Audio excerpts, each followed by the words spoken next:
LASK have won a trophy for the first time in 61 years. They won a pulsating Austrian Cup final against Altach. Yeah, and now they're chasing the double, so can they become Austrian Bundesliga champions too? Join us on the pod as we reflect on a memorable Austrian Cup final from Klagenfurt, and we look ahead to an Austrian Bundesliga title race for the ages.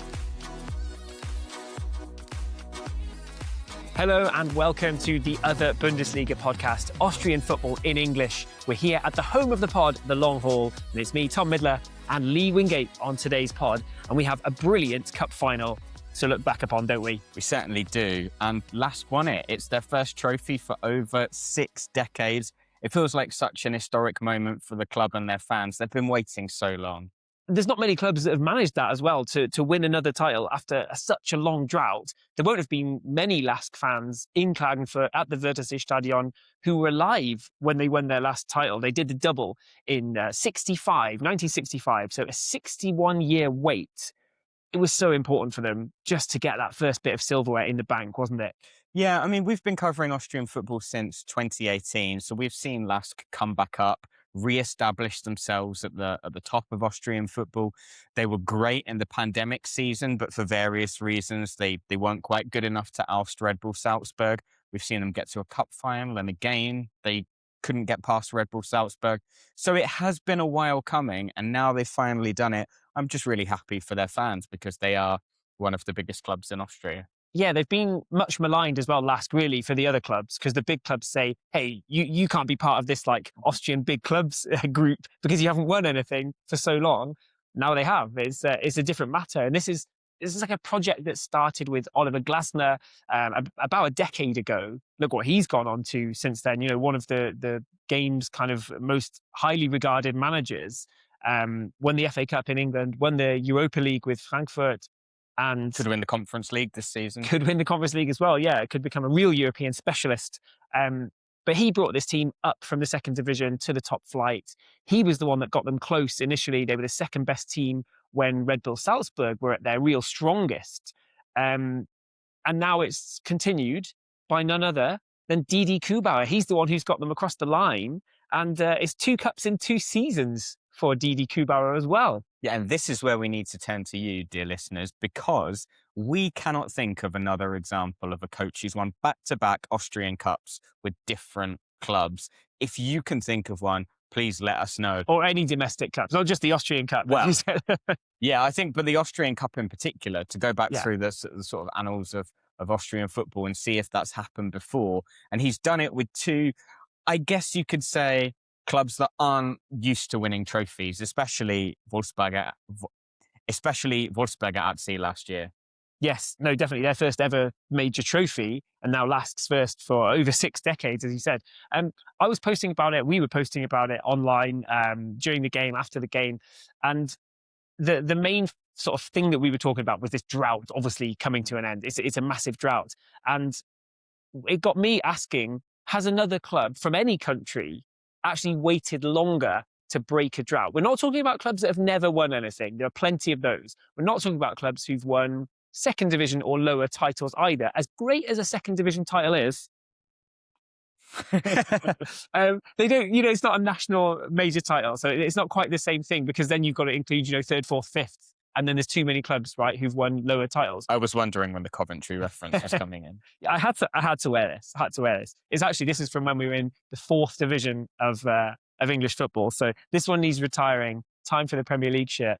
But as Coventry are back in the Premier League, LASK are back in the, their trophy cabinet is back. But some people were commenting on other clubs from around Europe or around the world, in fact, who've waited longer to break their drought. Like I said, first-time title winners don't count.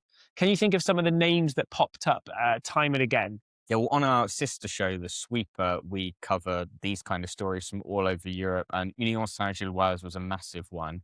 I think it was like 1935 when they last won the Belgian title, before last year. So they had like a 90-odd year wait. That's the one that first springs to mind. Yeah, you were definitely the right person to ask this question.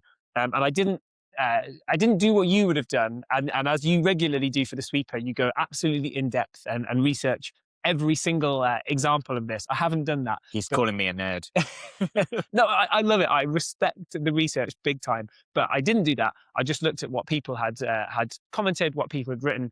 Union Saint-Gilloise, great example. They came up, a long league title drought. There was a cup drought as well, ended by a team in the UK, and it's quite a bit longer than LASK's 61-year wait as well. In the UK? Yeah. I think North. One of the Edinburgh, I know Hearts are going for the title this season. Hibs? It is Hibs, yeah, you're right. I think it's a 114-year wait. Oh, Thanks wow. for the people who commented about that. Yeah, they won the cup. They won the cup in 2016, maybe 2016, something like that. So it's sort of like early 1900s to mid 20 teens, 114-year wait. That makes LASK look like nothing. Yeah, wow. Yeah, I mean, there were massive celebrations, obviously, in Klagenfurt, as you would expect when you finally get such a monkey off your back. I did feel sorry for the Altach fans as well, though, because they have also not won anything. Huge numbers of them came to Klagenfurt for this game. They even had a special train, didn't they, which delivered them from Bregenz to the cup final. That left at 4:50 a.m., watched the game, and then they had to leave that little bit of time after the cup final so that in case there was a victory celebration that they could all be there, but obviously there wasn't. And then I think they got back at like 4 o'clock the next day. So it was a 24-hour trip to the final. And there were a lot of Altach fans drowning their sorrows, shall we say. Yeah, it is a long way to go from Vorarlberg to southern Austria, Carinthia. Yes, we did see a fair few. We sort of exited the stadium on their side, didn't we, and had a few beers after the game. And there were some looking worse for wear. But, I mean, they've got to be so proud of their team. What a great effort it was. And we have to say, what a great cup final it was. Full stop. You know, we've been covering Austrian football for a long time. This was the best cup final, hands down, that I've seen. I mean, pick the goal of the game, because honestly, Altach's second was great. The third one for LASK was great as well. The volley where the ball never hit the ground all the way down the pitch. Yeah, I mean, it had everything. It had goals, it had a red card, it had the lead changing hands, it had two sets of fans that were really, really providing a good atmosphere. And you even had, the standard pyro as well, fired out of the cannon. We always ask how they get into the stadium. And the comment we always get on social media is, it's way easier than you think. So no comment. It was a huge cannon. It was like, it was a massive, we looked over to the Altach fans where the fireworks were coming from. Somebody's brought in like a massive cannon, basically. Yeah. So yeah, how they've done that. I mean, impressive stuff. The Austrian Cup final is worth it's worth talking about this. So the stadium's just over 30,000 capacity. And when you've got like Sturm v Rapid, both teams are going to sell their sort of 15, 16,000 each, and it'll be packed around. Last year was Wolfsburg, Hartberg, two smaller teams. It was never feasible that they'd bring 15, 16,000 each. So it was a bit quieter, a cool final nonetheless. This time you had LASK, who did bring about their 15,000 or so, maybe some more with neutral areas. And Altach, who actually quite impressively filled, I don't know how many they brought, but it was sort of, the attendance was in the low 20s. So they must have brought about 8,000 or so. Yeah, I mean, which is a really good place, is it? It's not a big place. So. It is not. Yeah. And obviously Klagenfurt is a talking point. So obviously the reason they have the cup final there is because they built this massive stadium for the Euros. There were 4 host venues in Switzerland and 4 in Austria.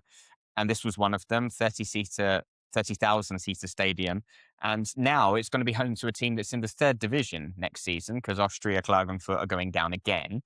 The reason essentially is because they don't want this big, I guess, white elephant, this stadium that doesn't serve a purpose. We see that quite a lot in football with stadiums that get built and then in the most extreme cases like Qatar, they get dismantled and shipped off to other parts of the world. In Austria, they're trying to make use of it every year.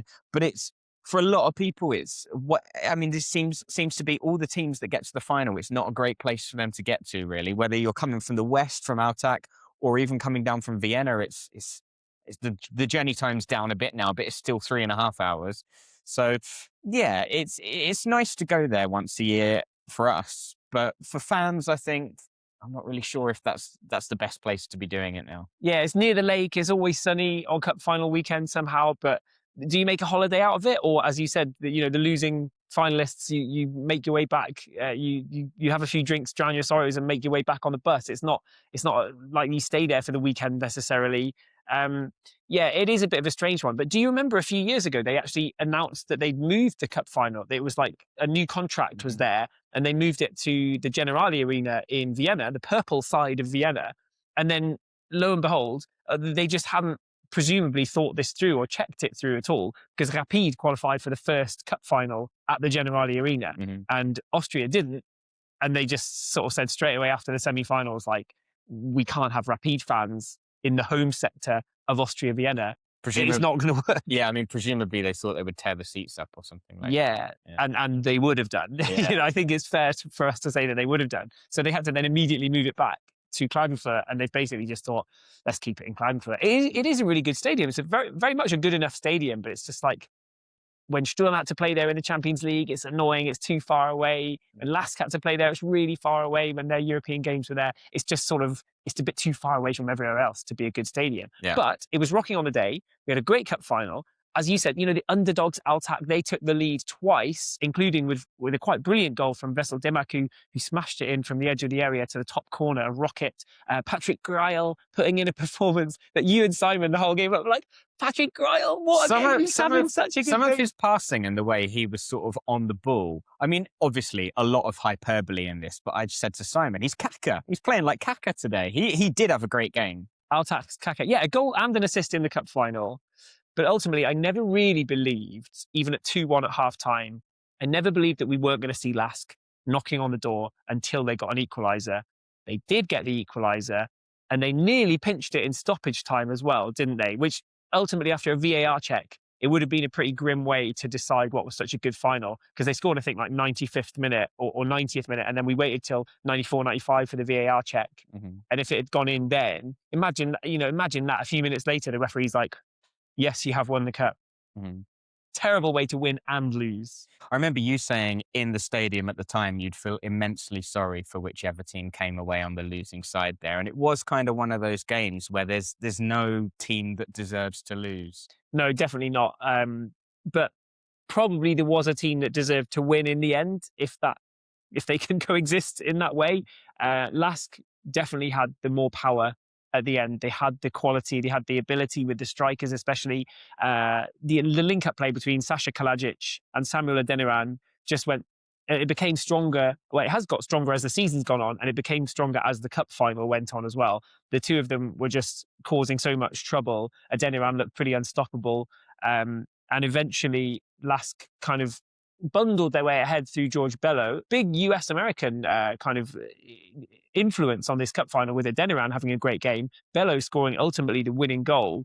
Adeniran's goal had got them level. Adeniran also sealed the win with 4-2. But when they got two goals in quick succession in extra time, you knew it was going to be their day. And I think even at 3-2, you kind of knew it was going to be their day. Altach didn't really look to have too much left in the tank.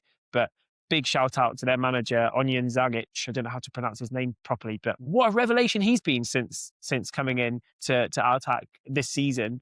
Great job, got them to the final, beat big teams along the way, and almost beat LASK as well. He's only in his 30s, isn't he? He's Yeah. the same age as us. Yeah. Hat off. Good job. Huh? Impressive. Do you think LASK are going to have another, you said it was their day, are they going to have another day this season?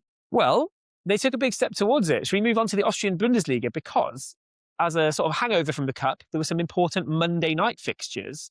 Altach had to play again against Wolfsburg near the bottom of the table, and LASK had to play against Rapid near the top of the table. And I heard someone went along. I did. I'm actually very tired right now. I've got my hat on, but I would wear sunglasses if I could, because I've got like hay fever and I'm knackered from a late train back from Linz last night. But yes, Rapid were 1-0 up. They played really well in the first half. Super well organised performance from Rapid. Really nice goal from Antiste. But again, I never felt that LASK panicked. They were behind twice in the cup final. They were behind once in this really important Monday game. But I never felt that they didn't believe that they were going to get back into it. And that second half performance, look, they had no right to do this actually, because all of the pre-match talk was, Rapid are somehow back in the title race. They're 3 points behind LASK. LASK are going to be tired. They played 120 minutes in the cup final. This is Rapid's time to maybe, the second half is going to make the difference. And the second half did make the difference, because LASK played one of the best second halves of an Austrian Bundesliga game that I've ever seen. Oh, wow. They were unstoppable last night. 1-0 down at half-time. They won 3-1, had another couple ruled out. It could have been like 5-6-1. Rapid, actually, right after the kickoff for the second half, they got the ball into the last penalty area with a dangerous cross. And then I never saw the ball down that end of the field again for essentially the whole of the second half. It was an total onslaught. dominance then. Yeah, from a team who's played 120 minutes 3 days ago. It should be completely the other way around. So, I mean, based on that performance, they've got 2 games left. They're up against Salzburg at home, Austria, Vienna away.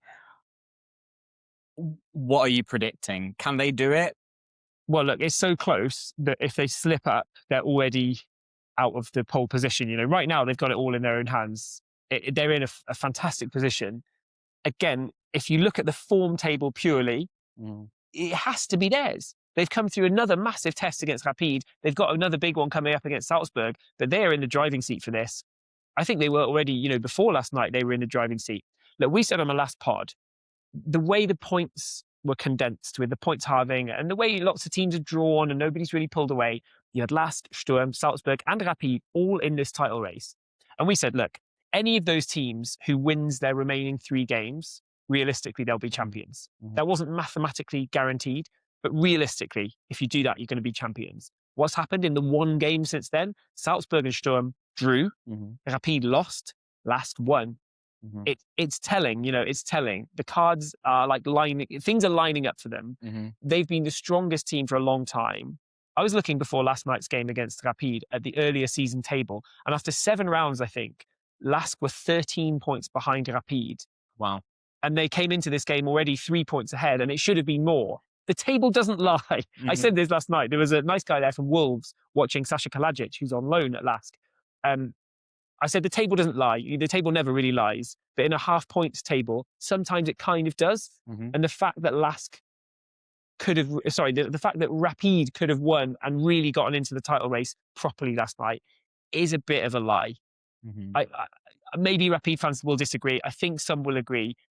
They didn't deserve to be as close to LASK as they were at half time last night. They were level on points and it just felt unjust. The second half, LASK coming through to win that game, the table feels a lot more just for me now that they're 6 ahead of Rapid. Rapid now can no longer win the title.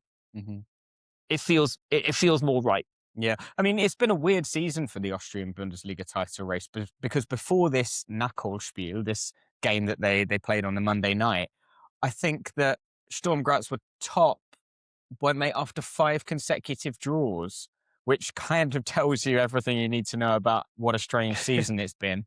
Obviously, LASK now back on top. This Salzburg game is going to be a big one, isn't it, really? Because the Salzburg one is the one that like Salzburg, if they lose that, they're out of the title race. And then it probably stays between just Sturm and LASK going into the final game.